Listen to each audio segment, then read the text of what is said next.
नमस्कार, मैं हूं आपके साथ नेहा शर्मा और आप देख रहे हैं हमारा विशेष कार्यक्रम आध्यात्मिक ज्ञान चर्चा। और आइए शुरुआत करते हैं कार्यक्रम की और जानते हैं विचार जगत गुरु तत्वदर्शी संत रामपाल जी महाराज, सतलोक आश्रम बरवाला, जिला हिसार हरियाणा, बनाम हंसादेश पंथ के प्रमुख संत श्री सतपाल जी महाराज, पंजाबी बाग, दिल्ली के विचार। श्रीमद् भागवत गीता अध्याय 18वें जो अध्याय है उसमें 62वां श्लोक है, उसमें परमेश्वर की शरण में जाने को बताया गया है। आखिर वो परमेश्वर कौन है? ऐसा है कि सदगुरु की शरण में जाने के लिए कहा गया है और उसमें ये कहा गया है कि आप फल पुत्र पुष्प लेकर के आप सदगुरु की शरण में जाएं। और जो एक श्रोत्रिय ब्रह्मनिष्ठ ज्ञानी होता है वो जब ज्ञान देता है तो उसके ज्ञान प्राप्ति के बाद आदमी जो है जागृत हो जाता है। आपने देखा होगा कि अर्जुन कायरता को प्राप्त हो गया था, बड़ा डिस्पॉन्डेंट हो गया था, युद्ध के मैदान को छोड़ के भागने वाला था। तो भगवान ने उसको ज्ञान दिया, भगवान के संसर्ग में वो आया और भगवान उसके सारथी बन गए। इसी प्रकार से सदगुरु महाराज हमारे जीवन के सारथी बन जाएं तो निश्चित रूप में उसमें सफलता प्राप्त होती है, लड़ाई में और जीवन में सफलता प्राप्त होती है। अभी आपने सुने हंसादेश पंथ के प्रमुख संत श्री सतपाल जी महाराज, पंजाबी बाग, दिल्ली के विचार। और आइए अब जानते हैं जगत गुरु तत्वदर्शी संत रामपाल जी महाराज, सतलोक आश्रम बरवाला, जिला हिसार हरियाणा के विचार।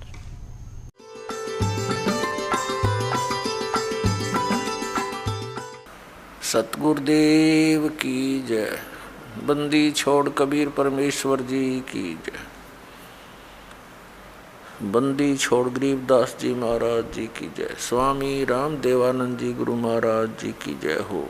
गरीब नमो नमो सतपुरुष को नमस्कार, गुरु की नहीं सुर नर मुनि जन साधुओं संतों सर्वसदी नहीं। सतगुरु साहेब संत सब दंडोतम प्रणाम, आगे पीछे मध्य हुए तिनको जा कुर्बान। पुण्यात्माओं, आध्यात्मिक मार्ग का, आध्यात्मिक साधना का और ज्ञान का इन तत्वज्ञानहीन संतों ने बैठा रखे। आप देख रहे हैं इनसे प्रश्न क्या किया जा रहा है, ये उत्तर क्या दे रहे हैं। प्रश्न किया जा रहा है कि श्रीमद् भगवत गीता अध्याय नंबर 18 के श्लोक नंबर 62 में 62 में गीता ज्ञानदाता अपने से अन्य किस परमेश्वर की शरण में जाने को कह रहा है, वह परमेश्वर कौन है।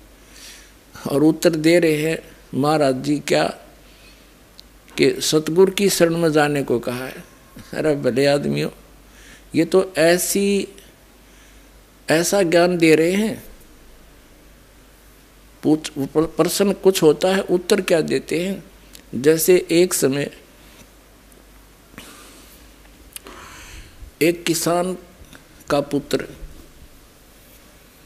5वीं 6ठी कक्षा में पढ़ रहा था। उसने कुछ अंग्रेजी इंग्लिश लैंग्वेज सीखी थी। एक दिन रविवार की छुट्टी थी। अपने पिताजी के साथ बैलगाड़ी में बैठा हुआ खेतों में किसी कामवश जा रहे थे। सामने से एक इंग्लिश जानने वाले अंग्रेज की मोटर गाड़ी आ गई। उसने अपनी गाड़ी से उतरकर हाथ का संकेत किया, जैसे वो गाड़ी रुकवा रहा हो, बैलगाड़ी को रोकने की कह रहा हो। किसान ने गाड़ी रोक दी। उस अंग्रेज ने अंग्रेजी में पूछा, प्रश्न किया कि मैंने उस गांव में जाना है, कृपया मुझे रास्ता बताइए, इंग्लिश में। अब किसान कहने लगा, बेटा, अपने पुत्र से कहा कि पुत्र, तू भी तो अंग्रेजी जानता है। ये व्यक्ति अंग्रेजी बोल के और अपनी जो है ना चौड़ दिखावे है। सुना दे बेटा, काट दे इसकी मरोड़, इसकी फड़क निकाल दे, बोल दे इंग्लिश। अब किसान के पुत्र ने सिक लीव सुना दी। To the headmaster, I beg to say that I can not come to school today, I am ill. Please grant me 1 day leave your faithfully so and so. अब उस अंग्रेज ने सोचा, देख बुद्धू पे पूछ रहा हूँ मार्ग, सुना रहा है सिकली, माथे में हाथ मार के अपनी गाड़ी लेकर चलता बना। किसान ने अपने पुत्र की कमर थपथपाई और कहा, बेटा तने आज मेरी इज्जत रख दी। एक अंग्रेज को इंग्लिश में हरा दिया। तब लड़का कहता है, पिताजी माई बेस्ट फ्रेंड, और याद था मेरा, वो सुन ले होते वो गाड़ी छोड़कर भाग जाता। तो ये संत ऐसा ज्ञान दे रहे हैं, प्रश्न कुछ किया जाता है, उत्तर कुछ सुना रहे। प्रश्न किया गया है कि श्रीमद् भगवद गीता अध्याय नंबर 18 के श्लोक नंबर 62 में गीता ज्ञानदाता अपने से अन्य किस परमेश्वर की शरण में जाने को कह रहा है, और उत्तर दे रहे हैं कि सतगुरु की शरण में जाने को कह रहा है। वारे अंग्रेजों। श्रीमद् भागवत गीता अध्याय 18 श्लोक 66 में व्रज शब्द का अर्थ है जाना होता है, परंतु सर्व अनुवादकर्ताओं ने व्रज का अर्थ आना किया है, जबकि व्रज शब्द का अर्थ जाना होता है। कृपया स्पष्ट कीजिए।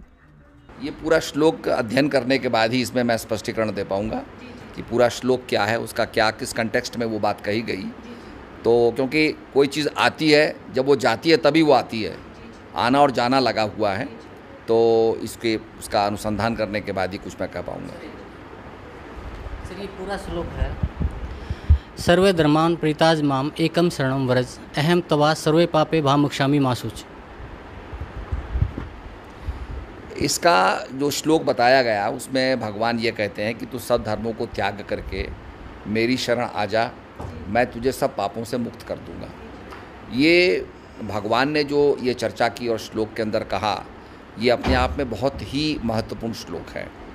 गीता का हम अध्याय करें तो मैं समझता हूँ गीता के अंदर बहुत सी बातें और भी शास्त्रों में और पुराणों के अंदर आती हैं, पर ये गीता को सर्वोपरि बना देता है। जो कहा गया गीता सुगीता कर्तव्या के मई शास्त्र विस्तरई, कि गीता जो है वो एक ऐसा सारे जितने भी जड़ी बूटियाँ होती हैं उसका जो दूध है, सार है, वो गीता है। और वो इस श्लोक के अंदर अंकित होता है, जहाँ भगवान बड़ी बुलंदी के साथ, बड़े आत्मविश्वास के साथ कहते हैं कि सारे धर्मों को त्याग करके, सारी रिस्पॉन्सिबिलिटीज़ को त्याग करके, जैसे हमारा ब्रह्मचार्य धर्म है, गृहस्थ धर्म है, हमारा राज धर्म है, कहा ये सब रिस्पॉन्सिबिलिटीज़ को छोड़ करके अगर तू मेरी शरण आ जाएगा तो मैं तुझे सब पापों से मुक्त कर दूंगा। इसमें बहुत से लोग ये इसका अर्थ लगाते हैं कि साहब उसमें और रिलीजन्स की बात की गई, उसमें क्रिश्चियनिटी की बात कही गई, इस्लाम की बात कही गई, बुद्धिस्ट धर्म की बात की गई, और भगवान कहते हैं सब धर्मों को छोड़ दो। मैं समझता हूँ कि भगवान के ज़माने में जब श्री कृष्ण महाराज ने श्लोक कहा होगा, उस समय बुद्धिज़्म नहीं था, उस समय मैं समझता हूँ इस्लाम नहीं था, उस समय क्रिश्चियनिटी नहीं थी। तो ये जो आज हमारे माने हुए जो धर्म हैं, उन धर्मों का उल्लेख नहीं है। धर्म का मतलब है रिस्पॉन्सिबिलिटी, धर्म का मतलब है धारण करना। जैसे हमारी गृहस्थ की रिस्पॉन्सिबिलिटी है, गृहस्थ धर्म हो गया, पत्नी का धर्म हो गया, पुत्र का धर्म हो गया। तो कहा सर्वोपरि अपने आप को जानने के लिए, टू नो दाई सेल्फ, अगर तू मेरी शरण आ जाता है मैं तुझे ज्ञान दे करके सब पापों से मुक्त कर दूंगा। अर्थात जो भी नेगेटिविटी है उससे मैं तुझे मुक्त कर दूंगा, भगवान ने ये कहा। तो भगवान अपने आप में पॉजिटिव शक्ति के स्रोत हैं, और जब आदमी को पॉजिटिव शक्ति मिल जाती है तो नेगेटिविटी ख़त्म हो जाती है। और इसी का उल्लेख भगवान ने आगे भी किया कि जिसको संपूर्ण जलाशय मिल जाता है उसको छोटे जलाशयों से कोई प्रयोजन नहीं रहता है। श्रीमद् भगवत गीता अध्याय नंबर 18 के श्लोक नंबर 66 में कहा है कि सर्वधर्मान परित्यज्य माम एकम शरणम वर्ज अहम तवा सर्व पापेभ्यः मोक्षामि मा शुच। वर्ज का अर्थ जाना होता है, आना नहीं होता। और जो वर्ज माने आने के लिए कहते हैं, आना करते हैं, वो पूर्ण रूप से अज्ञानी है। जैसे एक इंग्लिश वर्ड है गो, वो कहीं पर भी लिखा हो किसी भी सेंटेंस में, उसका अर्थ कम नहीं हो सकता, आना नहीं हो सकता। इसी प्रकार ये वर्ज माने जाना है, और जितने भी पवित्र हिंदू धर्म के मार्गदर्शक और इन श्रीमद् भगवत गीता के अनुवादकर्ता, इन सभी ने अनर्थ कर रखा है। व्रज का अर्थ आना कर रखा है कि मेरी शरण में आ जा, जबकि ये कह रहा है कि सर्वधर्मान परित्यज माम। गीता ज्ञानदाता कहता मेरे सतर के सभी धार्मिक क्रियाओं को मेरे में छोड़कर एकम शरणम व्रज, एकम जिसके बराबर दूसरा ना हो, अद्वितीय, अहम तवा सर्व पापे भव मोक्षामि मा शुच, तब मैं तुझे सब पापों से मुक्त कर दूंगा, तू चिंता मत करे। कहते हैं ब्रह्मा विष्णु महेश ये पूरी सृष्टि के रचयिता है, लेकिन इनके माता पिता कौन है, इसके बारे में बताएं। ऐसा है कि ये सबके माता पिता हैं, और आप अंत में ऐसे शक्ति के बारे में आप चिंतन करेंगे जिसकी कोई माता पिता नहीं होती, वो प्राइमोर्डियल है वो। आपने देखा होगा भगवान विष्णु शेष शैया पर लेटे हुए थे। शेष शैया का मतलब क्या होता है कि सांपों का जो कॉइल है उसको शेष शैया बोलते हैं। शेषनाग जी लपेटे हुए हैं। कहने का मतलब जो हमारी पोटेंशियल एनर्जी है, आप समझ रहे हैं, क्या एक काइनेटिक एनर्जी होती है, एक पोटेंशियल एनर्जी होती है, वो जो एनर्जी है उस पर भगवान विष्णु लेटे हुए हैं। भगवान विष्णु के नाभि से एक कमल निकलता है जिसमें ब्रह्मा जी प्रकट होते हैं। तो इस प्रकार के जो त्रिदेव हैं हमारे, ब्रह्मा विष्णु और महेश। ब्रह्मा जी जो हैं वो संसार की उत्पत्ति करते हैं, भगवान जो विष्णु हैं वो पालन करते हैं और शिव संहार करते हैं। और तीनों, आप तीनों को देखेंगे साइंस के माध्यम से, तो एक एनाबॉलिक प्रोसेस है, एक कैटाबॉलिक प्रोसेस है, और एक जो है मेटाबॉलिज्म है। ये प्रोसेस हमारे अंदर भी हो रहा है। हमारे अंदर सेल्स डेवलप हो रहे हैं, सेल्स मेंटेन हो रहे हैं, और फिर सेल्स का नाश हो रहा है। अगर सेल्स का नाश नहीं होता तो हम बूढ़े नहीं होते, हम वृद्धता को प्राप्त नहीं करते। तो ये प्रोसेस तीनों लगातार चल रहा है संसार का। आपने देखा होगा संतान भी पैदा हो रही हैं, मेंटेन भी हो रही हैं, और उसके बाद शमशान के अंदर जो है लोग दाह संस्कार भी हो रहा है। तो ये साथ चल रहे हैं। ये इसी को ही ब्रह्मा विष्णु महेश कहा गया। जो भगवान विष्णु है ये अजर अमर है, या इनका भी कोई जन्म होता है, या इनकी कभी मृत्यु होती है? भगवान जो एनर्जी है, आपने साइंस का फॉर्मूला सुना होगा, energy can neither be created nor it can be destroyed. कि शक्ति जो है उसकी कभी उत्पन्न नहीं होती है, और शक्ति का जिसको कहते हैं एनर्जी मास इक्वेशन। तो हमने जो विष्णु, ब्रह्मा और महेश, ये प्राइमोर्डियल शक्तियाँ हैं, संसार को उत्पन्न करने वाली, संसार को मेंटेन करने वाली, और संसार का संहार करने वाली। ये तीनों फैक्टर जो एनर्जी हैं ये प्राइमोर्डियल है।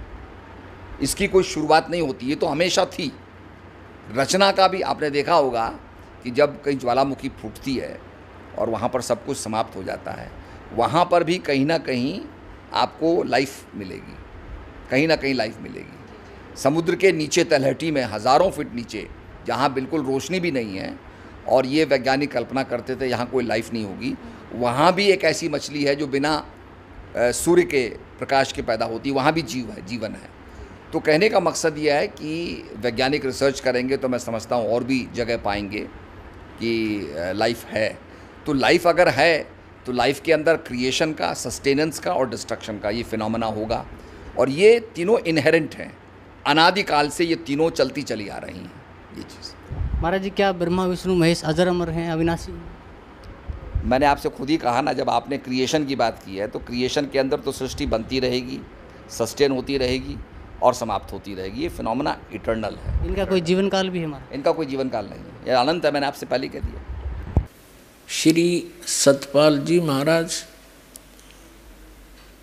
जी से प्रश्न किया गया कि क्या श्री ब्रह्मा जी, श्री विष्णु जी, श्री शिव जी के भी माता पिता हैं? ये कहते नहीं, ये तो सर्वशक्तिमान है, ये सब के जनक हैं, इनका कोई माता पिता नहीं। और ये पुराणों को सत्य भी मानते हैं। अब देखिएगा हमारे पुराण क्या बताते हैं। श्री ब्रह्मा, श्री विष्णु, श्री शिव जी के माता पिता कौन हैं? देखिएगा श्री देवी पुराण, और फिर इसके बाद देखिएगा श्री शिव पुराण। ब्रह्मा विष्णु शिव की उत्पत्ति की थोड़ी सी झलक दिखाते हैं। और ये तीनों नासवान हैं, ये भी दिखाते हैं। ये देखिएगा श्रीमद् देवी भागवत और गीता प्रेस गोरखपुर से प्रकाशित है। संपादक हनुमान प्रसाद पोदार, चिमनलाल गोस्वामी। प्रकाशक के मुद्रक हैं गीता प्रेस गोरखपुर, गोविंद भवन कार्यालय कोलकाता का संस्थान। ये इनके फ़ोन और फैक्स नंबर है। इसके 123 पृष्ठ पर हम आते हैं। तीसरा स्कंद है और ये चौथा अध्याय चल रहा है 123 पृष्ठ पे। भगवान विष्णु जी अपनी माता दुर्गा की स्तुति कर रहे हैं। तुम शुद्ध स्वरूपा हो, ये सारा संसार तुम इसे उद्भासित हो रहा है। मैं ब्रह्मा और शंकर हम सभी तुम्हारी कृपा से विद्यमान हैं। हमारा आविर्भाव और तिरोभाव हुआ करता है। केवल तुम ही नित्य हो, जगत जननी हो, प्रकृति और सनातनी देवी हो। स्पष्ट हो गया। विष्णु जी कह रहे हैं मैं ब्रह्मा और शंकर, हमारा तो आविर्भाव माने जन्म और तिरोभाव माने मृत्यु हुआ करता है। केवल तुम ही नित्य हो, जगत जननी हो। ये भी प्रकृति भी दुर्गा को कहते हैं, ये भी ध्यान रखना, आपको गीता जी में काम आओगे।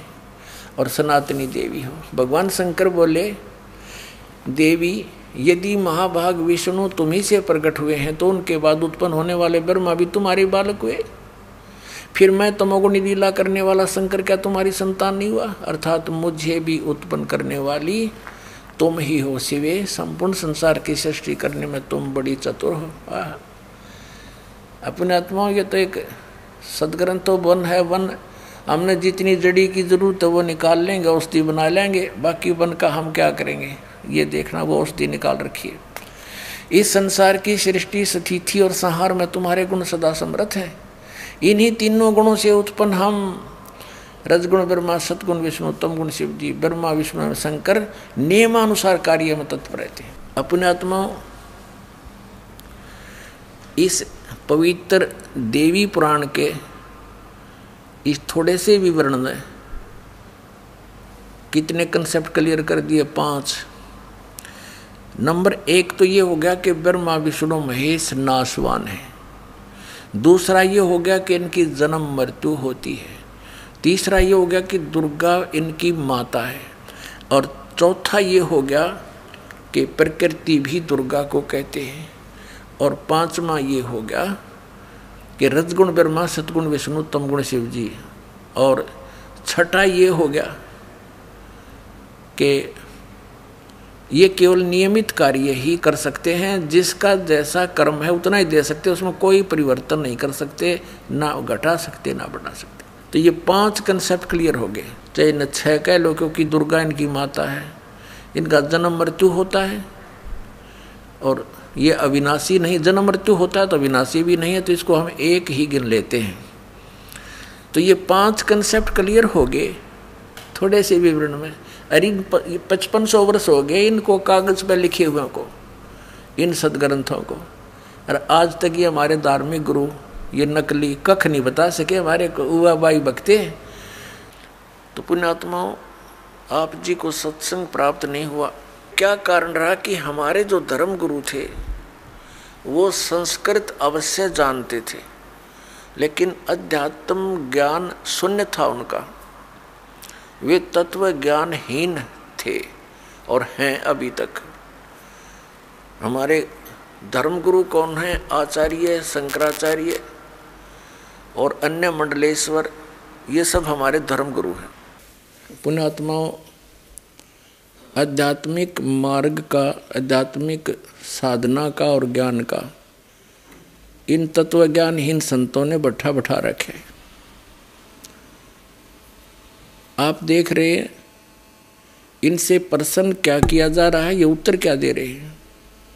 प्रश्न किया जा रहा है कि श्रीमद् भगवत गीता अध्याय नंबर 18 के श्लोक नंबर 62 में 62 में गीता ज्ञानदाता अपने से अन्य किस परमेश्वर की शरण में जाने को कह रहा है, वह परमेश्वर कौन है? और उत्तर दे रहे हैं महाराज जी क्या कि सतगुरु की शरण में जाने को कहा है। अब ये दास बताता है गीता अध्याय नंबर 18 के श्लोक नंबर 62 में गीता ज्ञानदाता अपने से अन्य किस परमेश्वर की शरण में जाने को कहता है? कृपा सुनिए प्रमाण सहित। तो पुण्यात्माओं, गुण तीनों की भक्ति में ये भूल पड़ो संसारे, कह कबीर निज नाम बिना कैसे उतरो पार। निज नाम यानी सतनाम के बिना, उस सच्चे नाम बिना पार कैसे होगे? अब जैसे गीता जी अध्याय नंबर 17 के श्लोक नंबर 23 में लिखा है कि ओम तत्सत इति निर्देश ब्रह्मण त्रिविध समर्थ है। सच्चिदानंद घन ब्रह्म के पाने की इस 3 मंत्र की साधना करनी होगी। 8वें अध्याय के 13वें श्लोक में गीता ज्ञानदाता कहता है कि ओम इति एक अक्षरम ब्रह्म व्यवहारण माम स्मरण यह प्रियाति तदन देहम सयाति परमाम गतिम। मुझ ब्रह्म का केवल एक ओम मंत्र है, जो इसका अंतिम श्वास तक सिमरण करता हुआ शरीर छोड़कर जाता है तो उस परम गति को प्राप्त होता है, जो ओम से मिलनी है। ओम से ब्रह्मलोक मिलेगा। ब्रह्मलोक में गए हुए प्राणी फिर वापस आते हैं 8वें अध्याय के 16वें श्लोक में, वहाँ पुनरावर्ती के अंदर है। तो उसके पाने के लिए तो केवल एक 3 मंत्र का जाप, इसके अतिरिक्त जो भी जाप करते हैं उस शास्त्र विधि को त्याग कर वो मनमाना आचरण है। फिर ऑप्शन छोड़ दिया है कि उस परम अक्षर ब्रह्म की पाने की पूरी complete worship, way of worship तत्वदर्शी संत बताओगा, उससे पूछ लो तो वो बताएगा। फिर सबकी कैसी पूजा नहीं करनी, पूजा होती है इष्ट रूप में मानकर पूजा करना होता है, साधना मजदूरी कोई अन्य होता है। अब ये तो हो गया कि 3 देव की जो करते भक्ति उनकी कदे ना हो वह मुक्ति। गीता जी अध्याय नंबर 7 के श्लोक नंबर 16 और 17 और 18 में गीता ज्ञान दाता ब्रह्म अपनी साधना करने वालों की बताता है कौन कौन करते हैं। अर्थार्थी, आर्थ, जिज्ञासु और ज्ञानी। अर्थार्थी, आर्थ, जिज्ञासु इनको रिजेक्ट करता है कि ये भी सही साधना नहीं करते, और ज्ञानी को सिलेक्ट किया है कि ज्ञानी आत्मा होती तो अच्छी है। ज्ञानी वो होता है जिसको पता लगा कि केवल एक परमात्मा की भक्ति करनी चाहिए। वेदों में यही लिखा है कि पूर्ण परमात्मा की भक्ति से पूर्ण मोक्ष होगा। लेकिन ये भूल गए कि वेदों में ये भी लिखा था कि उस पूर्ण परमात्मा की भक्ति वेदों में वर्णित नहीं है, उसको तो तत्वदर्शी संत बताएंगे। लेकिन उन्होंने अब पे निष्कर्ष निकाल लिया, यजुर्वेद अध्याय नंबर 40 के मंत्र 15 से ओम नाम सेलेक्ट कर लिया पूर्ण परमात्मा का, जबकि वो 17वें श्लोक में 40वें अध्याय यजुर्वेद के खुद कह रहा है कि मेरा तो ओम ब्रह्म है, ओम मंत्र है मुझ ब्रह्म का, और वो तो प्रोक्ष है, पूर्ण परमात्मा तो ऊपर। वह इनकी बुद्धि में ना बड़ी बात, क्योंकि गुरु बिन काहू न पाया ज्ञाना, जो थोथा वो छड़े मूड किसाना। गुरु बिन वेद पढ़े जो प्राणी, समझे न सार रहे अज्ञानी। जिस कारण से इन्होंने, इन ज्ञानियों को ये तो पता लग गया ज्ञान उपासना नहीं करनी, तीनों गुणों की पूजा, रजगुण ब्रह्मा सतगुण विष्णु तम गुण शिव जी की भी नहीं करनी चाहिए। तो इन्होंने ये भी ज्ञान हुआ कि मनुष्य जीवन केवल परमात्मा प्राप्ति के लिए मिलता है, इसमें भगवान प्राप्ति साधना भक्ति नहीं हुई तो व्यर्थ है। इनको ज्ञानी कहते हैं। तो इनको तत्वदर्शी संत ना मिलने से गीता ज्ञानदाता कहता है, ये 7वें अध्याय के 18वें श्लोक में, ये ज्ञानी आत्मा है तो अच्छी उदार है, लेकिन ये मेरे वाली अनुत्तम यानी घटिया अश्रेष्ठ गति में सचित हैं। ये मेरे वाली अनुत्तम गति में सचित है। कौन सी गति? 8वें अध्याय के 13वें श्लोक में कहा है कि जो मुझ ब्रह्म के ओम नाम का जाप करते हैं, करता हुआ शरीर छोड़कर जाता है, मुझ ब्रह्म का जाप करता हो जाता वो उसको परम गति होती है। कौन सी? ओम नाम से होने वाली परम गति। वो कहाँ? ब्रह्मलोक में जाता है। ब्रह्म 8वें अध्याय के 16वें श्लोक में लिखा गीता जी में, ब्रह्मलोक पर्यंत भी जन्म मृत्यु में आते हैं। और गीता के अन्नदाता स्वयं कहता 4थे अध्याय के 5वें श्लोक में, और 9वें श्लोक में, 2 अध्याय के 12वें श्लोक में, 10वें अध्याय के 2 श्लोक में गीता जी में कि तेरे और मेरे बहुत जन्म हो चुके हैं अर्जुन, तो नहीं जानता मैं जानता हूँ। फिर जब तक जन्म मृत्यु है, फिर 18वें अध्याय के 62वें श्लोक में कहा कि तू सर्वभाव से उस परमेश्वर की शरण में जा, जिसकी कृपा से तू परम शांति को और सनातन परम धाम को प्राप्त होगा। उसकी कृपा से ही तो इससे सिद्ध हो गया कि गीता ज्ञानदाता से कोई और है सुप्रीम पावर, जिससे पूर्ण मोक्ष होगा। 15वें अध्याय के 4थे श्लोक में कहा कि तत्वदर्शी संत की प्राप्ति के पश्चात परमेश्वर के उस परम पद की खोज करनी चाहिए, जहाँ जाने के बाद साधक फिर कभी लौट कर संसार में नहीं आता, और केवल उसकी पूजा करो, अन्य की सब त्याग दो। अपनी भी पूजा को रिजेक्ट करता है वो, पूजा माने इष्ट रूप में मानना। तो यहाँ इन अज्ञानियों से अनाड़ियों से कोई पूछता है कि गीता जी अध्याय नंबर 7 के श्लोक नंबर 18 में गीता ज्ञानदाता अपनी गति को भी अनुत्तम क्यों बताता है? तो कहते हैं उसका अर्थ अनुत्तम नहीं, सर्वश्रेष्ठ मानो, जिससे उत्तम कोई और गति ना हो, जिसको प्राप्त हो जाता है उसके बाद और कुछ जानना शेष रहता, इसलिए इसको अनुत्तम, वो अनुत्तम गति है। मूर्ख बना रहे।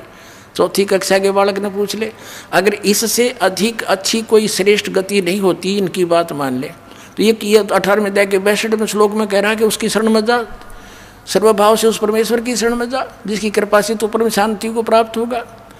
8वें अध्याय के 5 और 7 में गीता ज्ञानदाता अपनी साधना बताता है, मेरी पूजा कर मुझे प्राप्त होगा। और 8, 9, 10 में उस परम अक्षर ब्रह्म की पूजा, पूर्ण परमात्मा की पूजा के लिए कहता, उसके लिए तत्वदर्शी संत खोज ले। 4थे अध्याय के 34वें श्लोक में कहा। तो इन अनाड़ियों ने कह भी पता नहीं गीता जी का। गीता जी में है कि हरे कृष्ण हरे राम राधे श्याम सीताराम ओम नमः शिवाय। हंस मंत्र श्रीमद् भगवत गीता में कहीं पर वर्णित नहीं है, वेदों में कहीं पर वर्णित नहीं है कि ये इस नाम से जीव का मोक्ष होगा। मूर्ख बना रहे कितने दिनों से हमारे को। अब इसलिए इस गीता ज्ञानदाता ने कहा है कि मेरी साधना में ये लीन ज्ञानी आत्मा अनुत्तम गति में ही सचित रहे। अनुत्तम कैसी कि जिससे जन्म मृत्यु बार बार होती रहे, वो अनुत्तम है। और जहाँ जाने के बाद फिर लौट कर नहीं आते, वो ब्रह्म साधना से प्राप्त नहीं हो सकती। इन ज्ञानी आत्माओं ने हठ योग किए, ओम नाम का जाप किया, वेदों से प्राप्त करके आन उपासना, किसी देव की पूजा नहीं की।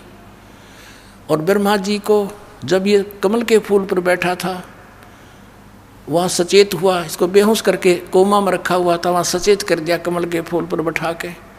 ब्रह्मा जी कहते हैं मुझे नहीं मालूम है कहाँ से आ गया। तो आकाशवाणी कर दी इस काल ने कि तप करो तप करो। इसने सोचा यह आकाशवाणी पूर्ण परमात्मा की है, और करी थी इस काल ने। उसके बाद ब्रह्मा जी को वेद प्राप्त हुए।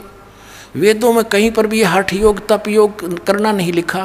तो इस ब्रह्मा के इस लोक वेद से कि मुझे आकाशवाणी हुई है तप करने की, हठ योग करने लग गए। ये ओम नाम का जाप वेदों से ले लिया, हजारों वर्ष तक डले डोते रहे। गीता अध्याय नंबर 11 के श्लोक नंबर 47-48 में कहता, अर्जुन ये मेरा रूप जो तूने देखा, ये असली मेरा रूप है। इससे पहले किसी ने नहीं देखा, किसी को प्राप्त नहीं हुआ मैं। और मेरे इस रूप की प्राप्ति साथ मेरी प्राप्ति न वेदों वर्णित विधि से, न तप से, न जप से, न किसी क्रियाओं से कोई नहीं कर सकता। इति सिद्धम कि वेदों में वर्णित विधि ओम नाम से और जो भी साधना क्रिया करते हैं यज्ञों से परमात्मा प्राप्ति नहीं से कुछ अन्य लाभ हो जाते हैं। वो लाभ इन ऋषियों को हो गए, सिद्धियाँ आ गई, एक दूसरे को ऊपर प्रभु पाकी के, किसी को भस्म कर दिया, किसी को जो है ना दुराशीष दे दी, जिस कारण से इनसे डरने लग गए। एक चुनक नाम के ऋषि थे, उसने ऐसे ही वो ज्ञानी आत्मा उद्धार थे, हजारों वर्षों तक ओम नाम का जाप और हठ योग किया। लोक वेद हठ योग गीता जी अध्याय नंबर 17 के श्लोक नंबर 6 में जिसको रिजेक्ट किया है कि शास्त्र विधि को त्याग कर जो मनमाना घोर तप को तपते हैं, वो राक्षस सब अन्य प्राणियों को भी दुखी देते हैं। इस शरीर के अंदर मुझ ब्रह्म को भी क्रस करने वाले, दुखी करने वाले असुर स्वभाव के जान। अब देखिए भी बुरे बताए ज्ञानी आत्मा क्यों। उस चुनक ऋषि ने साधना की, भगवान मिला नहीं, सिद्धियाँ एटम बम बन गया। एक मानदाता चक्रवर्ती राजा था, पूरी पृथ्वी पर शासन जिसका हो उसको चक्रवर्ती राजा कहते हैं। अब ये चक्रवर्ती राजा ये अपनी पृथ्वी पर ये देखना चाहते अपने शासन काल में कि मेरे अंतर्गत मेरे अधीन जितने नवाब हैं, राजा हैं, छोटे नरेश हैं, उन्होंने किसी ने मेरी प्रभुता, मेरी पराधीनता अस्वीकार तो नहीं कर दी है, इसलिए एक अश्वमेघ का घोड़ा छोड़ देते हैं अश्वमेघ यज्ञ के लिए, उसके साथ कुछ सैनिक भेज देते हैं और राजा का पर्सनल हॉर्स होता है अपना घोड़ा, उसके गले में एक पंपलेट लगा देते हैं, लगा दिया कि राजा मानदाता राजा के पास इतनी सेना है, 72 करोड़ सेना है, और जिस भी राजा को। आइए अब हम उन श्रद्धालुओं के अनुभव जानते हैं जो जगत गुरु तत्वदर्शी संत रामपाल जी महाराज जी से दीक्षा प्राप्त कर चुके हैं तथा उनके द्वारा बताए गए भक्ति मार्ग पर चल रहे हैं। नमस्कार सर। सत साहेब। क्या शुभ नाम है जी आप जी का? मेरा खेमदास है। सर कहाँ से आए हैं आप? मैं नेपाल सरलाई जिला से आया हूँ। सर संत रामपाल जी महाराज की शरण में आने से पहले आप कौन सी भक्ति करते थे? संत रामपाल जी के शरण में आने से पहले मैं ये देवी देवताओं का पूजा करता था और भूतों की पूजा करता था और देवी देवताओं का पूजा करता था, बलि चढ़ाता था और पत्थर की पूजा करता था, श्राद्ध करता था, क्रियाकांड करता था। और उसके बाद हम गुरु करने लगे। गुरु करते करते हम कोई गुरु बनाने के बाद हमको अचानक, मैं डेरा राधा स्वामी डेरा ब्यास से नाम लिया था 1980 में, और महाराज गुरु चरण सिंह जी महाराज से, और उन्हें हमारे को 5 नाम दिया, ज्योत निरंजन ओंकार अरंकार सोहम सतनाम। ये नाम हमने काफ़ी दिन जाप करके देखा, इस वजह से हमारे को कोई फ़ायदा नहीं मिला।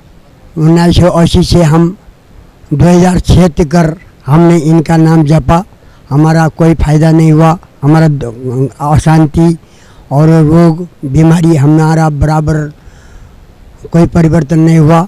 उसके बाद हमारा एक सिद्धांत था, हमारा उद्देश्य था कि जब तक गुरु मिले न साचा, चाहे 10 करो चाहे करो 50। हमारा इस सिद्धांत था, हम गुरु करते रहेंगे जब तक परमात्मा की प्राप्ति नहीं होगी, तब तक हम गुरु बनाते रहेंगे। चाहे एक दिन में 10 गुरु मिल जाए, चाहे 100 गुरु मिल जाए, मैं बनाते रहूँगा। चाहे दुनिया भले कुछ कहे, मैं गुरु करना छोड़ूंगा नहीं। जिस दिन परमात्मा मिलेंगे उस दिन मैं गुरु करना छोड़ दूंगा, बोल के मैं हट करके चल रहा था। अचानक परमात्मा की कृपा हुई, जिन्हें खोजा तिन्हें पाया। जब मैंने खोज किया था, परमात्मा ने दया की, मेरे को दिल्ली से एक भगत अमृतसर में पहुँचे। अमृतसर में पहुँचे तो मैं बहुत दुखी था, बहुत परेशान था, और कितनी तब आधे घंटा समाधि लगाता था, कुछ नहीं मिलता था, अशांति था, बेचैन था। ड्यूटी करके आया, वो भगत बोले कौन ब्रह्मा का पिता है, कौन विष्णु की माँ। तरफ उसने पूछा, हमारा मुंह से जबान बंद हो गई, बोल नहीं पाए। इतना गुरु बनाया, जगह जगह गया, मगर इन लोगों ने कुछ नहीं बताया। अब हमने ये नहीं सोचा ब्रह्मा विष्णु महेश के पीछे, उनसे आगे हमने ध्यान नहीं दिया। ये प्रश्न का उत्तर आज पहली बार ये भगत आए हैं दिल्ली से, संत रामपाल जी के भगत जी हैं, चलाए हैं, दास हैं। उनने ये सवाल पूछा तो मेरे को आश्चर्य लगा। मैं सपने में जैसा जागा कि ये बात तो किसी ने सुना ही नहीं, किसी ने बात कही नहीं। कौन ब्रह्मा का पिता है, कौन विष्णु की माँ, शंकर का दादा कौन है, शरा वाली माता दुर्गा का पति कौन है, और कौन ब्रह्मा विष्णु महेश कौन की भक्ति करते हैं, और पूर्ण संत की पहचान क्या है। ये जवाब उन्होंने कहा तो मैं आश्चर्य में पड़ा। ये बात तो कभी सुनी नहीं थी। इतनी बात में मेरे को ऐसा लगा पूर्ण संत का अब ये भगत हमारे को सच्चाई बताएंगे। इनके पास उस सत्य ज्ञान इनके पास है और जगह कहीं नहीं होगा। एक भगत के द्वारा, एक चेला के द्वारा इतनी बात को मैंने सुन पाया। आज बड़े बड़े गुरु के पास गया, बहुत गुरु बनाए, लेकिन उन लोगों ने हमको ब्रह्मा विष्णु महेश करके घुमा के रखा था। जब हमको इस बात को पता लगा। और फिर इसमें बताया उनने शेरा वाली माता कैसा बनी, शेरा वाली माता का बच्चा कौन है, पति कौन है, वो भी प्रश्न किया। ये भी हमारे को जानकारी नहीं है। भगत जी बोला तो अगर शेरा वाली माता है तो उसका बच्चा है, उसका पति भी है। अगर माता नहीं है वो कुंवारी होना चाहिए, उसको माता कहना नहीं चाहिए। जब बच्चा अगर कुंवारी को माता कहेंगे वो लड़ेगी, वो गुस्सा में भी होगी, वो मार भी सकती है। कुंवारी लड़की को माँ कहे तो नाराज भी हो जाते हैं। तो उसको माता क्यों कहा? उसको या तो पति है या तो बेटा है या बेटी है, तभी तो माता बनी है। जब इस बात को हमने विचार किया, वाकई में जब देखा सृष्टि रचना में देखा तो वाकई में इसका तो बेटा भी है, पति भी है, सब कुछ है। तो हम आश्चर्य में हो गए। भगत जी ने हमको सृष्टि रचना दिया था, वो खोल के देखा, उसमें हजारों लाखों प्रमाण पाया गया। और उसको देख कर के पढ़ने के दिन से मैंने उनकी भक्ति समाप्त कर दिया। एक बार भी मैंने उसको पढ़ाई नहीं किया, छोड़ दिया। अब भक्ति यही है, इसी को करूँगा। तो होते होते मैं अपना वो चले गए। इतना कह करके मेरे को संदेश दे करके मैंने कहा आपका गुरुजी का एड्रेस, फोन नंबर, कुछ प्रमाण दे करके जाओ, आपको सृष्टि रचना देंगे, ये ले पढ़ो। बोले वो चले गए दिल्ली। अच्छा, मैं अपना उस किताब को पढ़ता रहा। मिल में ड्यूटी थी, नौकरी, सरकारी नौकरी थी। और मैं ड्यूटी से जा कर के खाना पीना बना करके खाया और सृष्टि रचना की मोटी किताब थी, उस किताब को ले करके पढ़ता था, दरवाज़ा बंद करके। 2:30 बजता था रात को। मैं उस सृष्टि रचना 3 बार रिपीट करके पढ़ा। तो मेरे को दिल में उछल के आया कि कब जाऊं। जगत गुरु तत्वदर्शी संत रामपाल जी महाराज तो परमात्मा साक्षात आए हुए हैं धरती में, लेकिन हमको पहचान किसी ने नहीं दिया। और सारे लोगों ने भगवान आकार में है, किसी ने कहा निराकार बताया, फोटो रखा। भगवान साकार में है। साकार है तो आकार है, अगर साकार नहीं होगा तो आकार में भी नहीं होगा। तो साकार बोल सकता है और आकार भी होगा। साकार होगा तो आकार होगा, आकार होगा तो बड़ी बोलेगा, समझाएगा, हमको सिखाएगा, दिखाएगा। तो हमारे को सोचा कि परमात्मा तो साकार में होते हैं और आकार में होते हैं, इनकी जन्म नहीं होती, मृत्यु नहीं होती। हमको ये मालूम नहीं था कि परमात्मा पैदा होता है या मरता है, इस बारे में हमको जानकारी नहीं थी। जब परमात्मा की सृष्टि रचना पढ़ा तब पता लगा कबीर साहब सबका बाप है, बेटा किसी का नहीं। बेटा होकर सो उतरा वो साहब नहीं। ये वाणी को जब सुना, ओहो, परमात्मा तो ऐसे परमात्मा को भक्ति करने से हमारा तब सुख होगा और हमारी मुक्ति होगी। तो कई वाणियाँ हमको उसमें मिली, बहुत सी वाणियाँ उसमें लिखा है। जीव हमारी जाति है, मानव धर्म हमारा, हिंदू मुस्लिम सिख ईसाई धर्म नहीं कोई न्यारा। ऐसा वाणी चार जाति हैं, चारे जाति के लिए एक ज्ञान, सबके लिए खुराक। उस परमात्मा को पाने का विधि, कोई छोटा नहीं कोई बड़ा नहीं, कोई अमीर गरीब को मतलब नहीं, काला गोरा को मतलब नहीं, चाहे अनपढ़ हो चाहे पढ़ा लिखा हो, चाहे अरबपति हो चाहे कंगाल हो, एक समान ज्ञान सबके लिए उद्धार करने वाला तत्व ज्ञान जगत गुरु तत्वदर्शी संत रामपाल जी महाराज 16 शंकर कोश सतलोक से हमारे लिए इस धरती में आए हैं।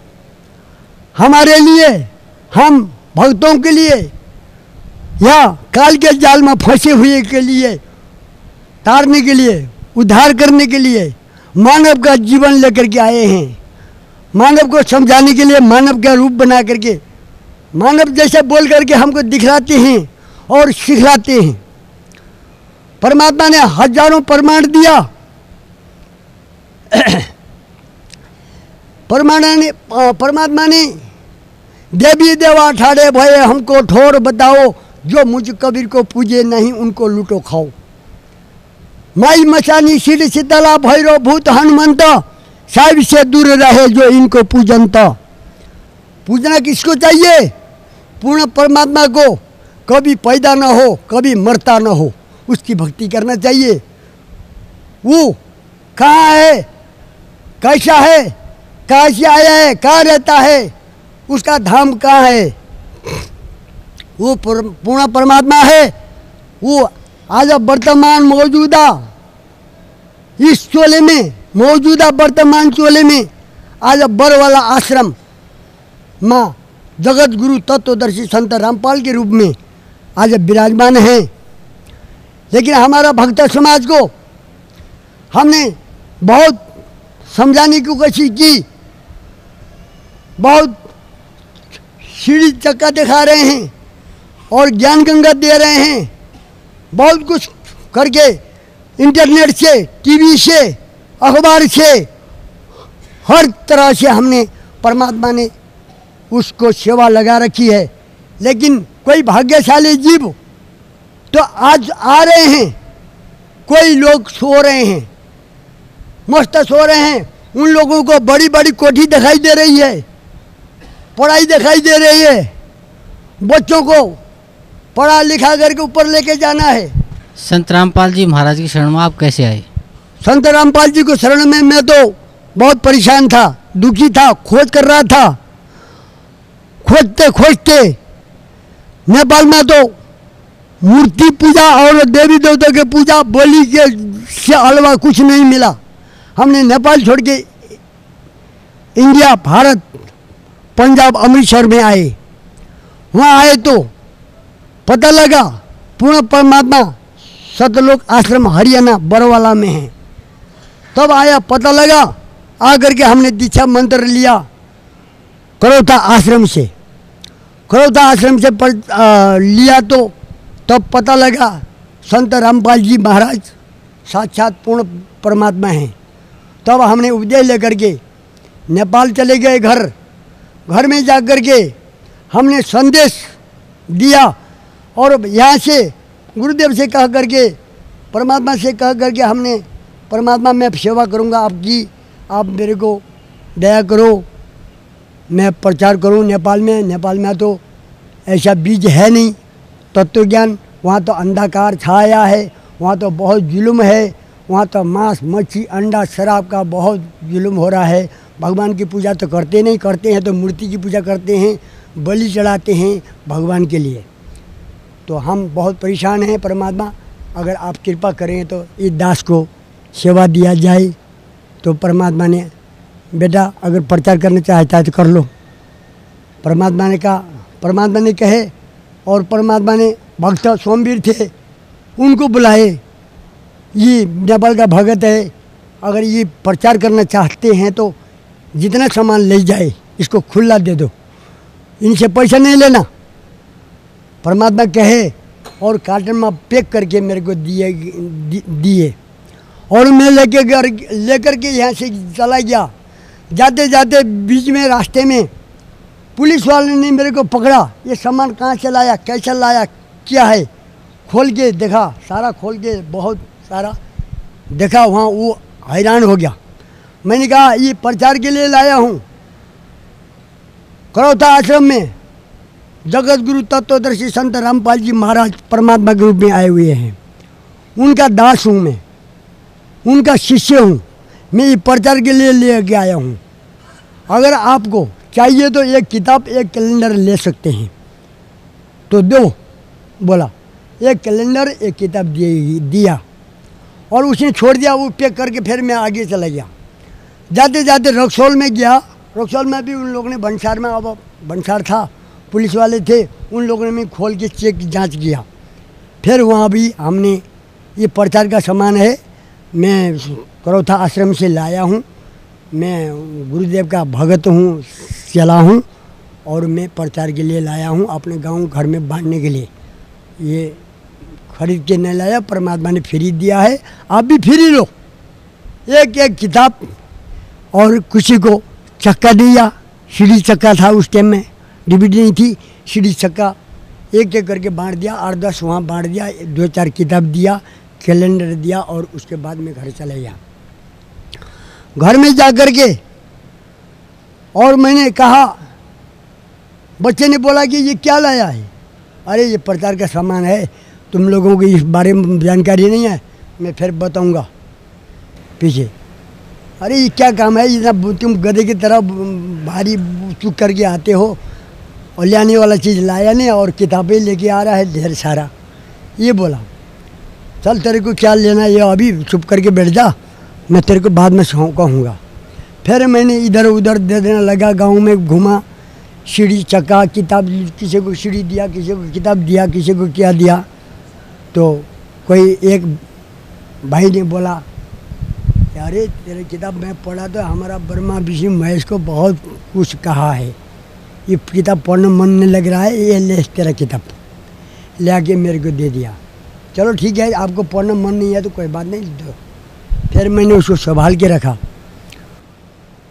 तो मैं उस गांव में तो मेरा विरोधी थे, 350 अनुयायी थे मेरा पुरानी दिव्य ज्योति जागृत संस्थान का, आशुतोष का चेले, मैं अगुआ था उसका। और मैंने उसका महात्मा को ले जा करके घर में, गुरु यहाँ बैठे, वहाँ जाके उसका चेला जा करके जो भग में कपड़ा पाया हुआ उस जाके नाम देता था। तो उसको मैं लेके गया अपना पैसा जीप से खर्चा करके, प्रीतमपुरा दिल्ली से। आशुतोष को कहा, ये ज्ञान तो मिली नहीं थी, इस ज्ञान को तो पता ही नहीं था, अगर ये पता होता तो मैं उसको ले जाना क्या था। अब और चीज़ मिला नहीं, चलो यही लेके जाते हैं। उसको नूरमहल में गया, आशुतोष को बोला, गुरुदेव आप तो बहुत महान हो, हम तो अंधकार में हैं नेपाल में, आप कृपा करो, कोई महात्मा भेज दो, हो सके हमारा भी कल्याण हो। तो उसने कहा कि प्रीतमपुरा जाओ, वहाँ हमारा भगत है, दास चले हैं, 3 को ले जाओ। ठीक है, मैं गया प्रीतमपुरा से उसको महात्मा को 3 महात्मा भेज दिया। तीनों को मैं किराया डाल करके अपने पैसे से ले जा करके गांव में सत्संग सुनाया। उसने माड़ा मोटा जैसा जानता था वैसे सुनाया, और मैं भी उसका चला बना हुआ था, कान बंद करना और यहाँ ये चाबी देता था और जीभ को महातिर उल्टा करता था ऐसा, और सोहम का मंत्र देता था। सोहम मंत्र हमने 60 साल सोहम सोहम करता रहा, कोई परिवर्तन कुछ नहीं हुआ। भूत आता था हमारे ऊपर, भूत चढ़ता था, जो उपदेशी हैं सबके भूत चढ़ता था और किसी को फायदा नहीं हुई। तो मेरा मन भर गया था, अब इसको न छोड़ूं तो कैसे छोड़ूं। 100-150 से 2-2.5 से अनुयायी गांव में बन चुके हैं, अब छोड़ता हूं तो वो लोग लड़ेंगे, न छोड़ूं तो मैं हैरान, अब मैं फंस गया, कैसे करूं। इतने में फिर मेरा ड्यूटी था, यहाँ छुट्टी गया हुआ था घर में, वहाँ से आया तो परमात्मा की कृपा हुई, ये मार्ग मिला। फिर मैंने गुरुदेव को कहा, गुरुजी मैं तो फंस गया, मेरे अनुयायी हैं वो, अब मैं अगर ये उपदेश लेके जाता हूँ तो मेरे को मारेंगे। वो लोग 2.5-3-6 आदमी हैं, मैं अकेला हूँ और मैं उसका अगुआ हूँ, कैसा करें। परमात्मा ने कहे अपना इरादा तोड़ना नहीं चाहिए, परमात्मा मिला है, अपना भक्ति करना चाहिए, जो होगा देखा जाएगा। भक्ति लो, कमाई करो, जो आएगा वो होगा, जो होगा देखा जाएगा। परमात्मा का कहना भी ठीक है, चलो जो होगा देखा जाएगा। हमने उपदेश ले लिया, उपदेश ले करके घर गए तो वो सारे उल्टे हो गए, लड़ाई झगड़ा, और सारे लोग हमारे विरोध, ये तो बहुत पागल है, ये तो गुरु बदलता रहता है, इसके एतबार नहीं है। पहला राधा स्वामी में था, पहला उया आनंद मार्गी में था, सतपाल में था, बाले योगेश्वर में था, ओम शांति में था, कबीरपंथी में था। ये कहने लगे। मैं अपना इरादा छोड़ूंगा नहीं, जब तक परमात्मा नहीं मिलेगा मैं गुरु करते रहूँगा। तुम्हारा कहने से मैं कहीं जाऊँगा नहीं, तुम्हारा कहने से मैं रोकूंगा नहीं। आप देखो, चाहे मैं मरूं चाहे कुछ हूँ, बिगड़ूँ या ठीक हूँ, आप इससे मतलब ना लो। अपना काम आप जानो, हमारा काम हम जानेंगे। सर, परम संत सतगुरु रामपाल जी महाराज से नाम उपदेश लेने के बाद आपको क्या लाभ मिला? गुरु परमात्मा से नाम लेने के बाद तो मेरा बहुत परिवर्तन हो गया। मैं बहुत दुखी था, मेरे घर में बहुत अशांति भी थी, और भूत प्रेत आकर के, मेरी पत्नी है श्रीमती सुमित्रा देवी, उसको काटता था। रात को नींद में सो रही है, वो आके काटता था, उसको गला घोटता था, और सुबह देखा दी थी इतना मोटे मोटे दाग, काला काला। एक दिन तो मेरे ऊपर हमला कर दिया। मैं फटफटा रहा हूँ, उठ नहीं पा रहा हूँ, दबा रहा है, दिखाई नहीं दे रहा है। मैं हैरान हो गया, यार आज तो मेरे को भी काट गया। तेरे को तो काटा था, आज मेरे को भी काटा। ऐसा होता था। कभी भैंस बीमार हो जाए, कभी भैंस सुबह शाम को ठीक हो, भैंस सुबह जाती हैं तो वो पड़ी हुई है कि ना घास खाती है ना कुछ खाती है, कभी दूध ना दिए, कभी कुछ करे, बहुत परेशान हुए। तो मेरा भी कई बीमारी थी। तो यहाँ एक रीढ़ की हड्डी में एक सुई की तरह एकदम चस्का लगता था, वो ठीक हो गया परमात्मा की कृपा से, उपदेश लेने के बाद। और कई बीमारी थी, घोड़ा दर्द होता था, ये घोड़ा दोनों चल नहीं पा रहा था। उपदेश लेने के बाद वो भी ठीक हो गया। और ये अभी 2 महीना पहले की घटना है। घास काटने के लिए खेत में गया हुआ था, खेत से घास काट करके एक बार लाया, दूसरे बार ले आ करके फिर घास रखने लगा तो सांप ने मेरे को डंक मार लिया। यहाँ पर 2 जगह डंक मारा। अचानक मैंने उसको कूचा हो, उसको घबरा करके उसने डंक मारा, और उसको देखा नहीं, आधा इतना दिखाई दिया, वो अंदर घास में बढ़ गया, बढ़ते हुए दिखाई दिया, मोटा सा था। ओहो, मेरे को तो सांप ने लड़ गया। मैंने फटाफट गुरुजी को सुमिरन किया, याद किया, मंत्र को जाप किया, फिर फटाफट भागा, घर आया। घर आकर के मेरे को तो सांप लड़ गया। लाइट तार से लिया, तार से ला के देखा तो 2 जगह डंक मारा हुआ, खून आ रहा था। मामला फिर ऐसा नहीं रहना चाहिए, चलो चलो डॉक्टर के पास। फिर डॉक्टर के पास लेके गए, मैं मोटरसाइकिल में लेके गया, मैं सुमिरन करता रहा। फिर आज वहाँ जा कर के डॉक्टर के पास जा कर के मैंने फिर गुरुदेव को फोन किया। यहाँ बांधा हुआ था, यहाँ वो कर रहा था, बहुत कस के बांधा हुआ था। न सांप क्या लड़ने से दर्द हो रहा है, न तो बांधने से दर्द हो रहा है। मेरे को अचंभित हुआ। मैंने सुना था कि परमात्मा का भक्ति लेने वाले को तो कभी डांटना है, ऐसा होता नहीं। मैंने वो याद कर ही रहा था, हे परमात्मा, अगर मैं डंक मार के सांप ने लड़ा है, मैं अगर मरूं या कुछ हो जाएगा तो लोगों को विश्वास भी टूट जाएगा। और अपना गुरु जी तो बहुत बहुत बड़े बड़े रोग ठीक करते हैं, तेरे को एक सांप लड़ गया तो वो भी ठीक नहीं कर पाए, ऐसा बोलेंगे। परमात्मा दया करना, आप कृपा करो। फिर मैंने यहाँ आश्रम में फ़ोन किया, यहाँ भगत जी उठाए, भगत जी मेरे को सांप लड़ गया है और आप गुरुदेव से परमात्मा से प्रार्थना कर दो। तो ठीक है, मैं कर दूंगा बोले। फिर 10 मिनट बाद परमात्मा से आज्ञा लेकर के बोला कि कुछ नहीं होगा, चिंता न करो। यहाँ से आदेश मिला, मेरे को वहाँ दर्द भी नहीं हो रहा था, उसने खोल के यहाँ का पट्टी खोल करके यहाँ बांध दिया। यहाँ बांध दिया, जैसे खोला उसने पट्टी, तुरंत ही मेरा बिल्कुल सामने ठीक है। वो बोलता है आपको नींद आ रही है, आपको पानी पीने मन कर रहा है? वो डॉक्टर पूछ रहा है। मेरे को कुछ नहीं हो रहा है, बिल्कुल ठीक हूँ, आप चिंता न करिए, हमको छोड़ दीजिए, हम जाएंगे घर। वो बोला अभी 10 मिनट ठहरो, हो सके फिर बाद में गड़बड़ हो जाए तो नहीं। मैं गुरुजी को प्रार्थना कर लिया है, अब मेरे को ठीक हो गया है, आप छोड़ दीजिए। चलो 10 मिनट रह करके चले जाते हैं। फिर 10 मिनट के बाद रहे हम 10 मिनट के बाद मैंने बोला कि ए मोटरसाइकिल चलाओ चले, अब कुछ नहीं है, ठीक है। फिर मैं घर आया हैरान, अरे 2 ठाव लड़ा है, कुछ नहीं हुआ। ये अनुभव एक दिन गुरु जी की कृपा ऐसा हुई, रात को मैं ठीक ठाक सो रहा था, ये पैर सीधा, शाम को बिल्कुल आराम से सोया हो, कोई दिक्कत नहीं, कोई कुछ नहीं हुआ था। सुबह रात को 3 बजे जब वो उठा, ये सीधा का सीधा टेढ़ा नहीं होता है। मैं उठा, दीवारी के सहारे बाहर निकला, शू किया, शू करके दीवारी के हाथ धो करके दीवारी के सहारे आया। गुरुदेव का खटिया के पास साइड में गुरुदेव का दंडवत प्रणाम करने दीवा जलाने वाला बना रखा है, वहाँ दंडवत किया 15 मिनट।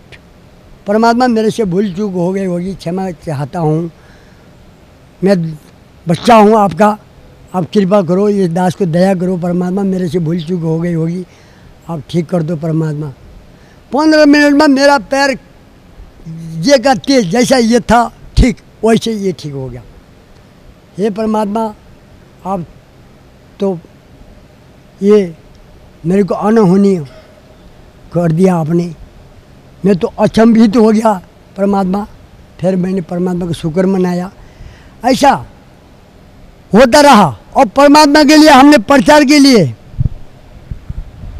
सर, भक्त समाज को क्या संदेश देना चाहते हैं आप? भक्त समाज को मैं ये संदेश देना चाहता हूँ, हमने प्रचार के लिए जगह जगह में ज्ञान गंगा पहुँचाया, लेकिन समादार भक्त मान लेता पढ़ करके आ रहे हैं। जो कोई समाज है ऐसा ज्ञान गंगा रख रहे हैं, पढ़ नहीं रहे हैं, उनको बहुत पछताना पड़ेगा। वो ज्ञान गंगा न पढ़ने का या पाप जैसा लगेगा। क्यों? क्या होगा? हमको 84 जन्म लेना पड़ेगा और हम पशु बनेंगे, कुत्ते बनेंगे, बिल्ली बनेंगे, गाय भैंस बनेंगे, घोड़ा बनेंगे। ये ज्ञान गंगा ज्ञान का भंडार है, ज्ञान का खजाना है। ये एक मेमोरी है, एक बैटरी है, एक चार्ज है, एक बिजली है। उसको पढ़ेंगे तो हमारे को चार्ज करेगा, हमारा खाली जगह भर देगा, गंदा निकाल के सुगंधा भर देगा। ये ज्ञान गंगा को लिए किसी ने लापरवाही कर रखा है। जो ने पढ़ा उन लोग का उद्धार हो रहा है। आया आश्रम में बहुत भागा भागा आ रहे हैं हमारा भक्त समाज। जरूर जिसने ज्ञान गंगा रखे हैं उनको बहुत पश्चाताप होगा, उनको बाद में सिर में हाथ रखेंगे और बहुत दुख उठाएंगे। मैं भक्त समाज को ये कहना चाहूँगा कि ज्ञान गंगा तुरंत पढ़ें, मन लगे न लगे, ज्ञान गंगा पढ़ करके अपना जीवन सफल करें। और जगत गुरु तत्वदर्शी संत रामपाल जी महाराज, सतलोक हरियाणा, चंडीगढ़ रोड, बड़वाला जिला हिसार में वहाँ का परमात्मा का आगमन है। आप चाहे इंजीनियर हो, चाहे प्रशासन हो, चाहे डॉक्टर हो, चाहे मास्टर हो, चाहे विद्यार्थी हो, चाहे बूढ़ा हो, चाहे बालक हो, चाहे जुबान हो, सब आ करके सबके लिए उद्धार करने के लिए परमात्मा सतलोक से आए हुए हैं। आप फायदा उठाओ, अपना कल्याण करो। जी धन्यवाद आपका, बहुत अच्छा है। बहुत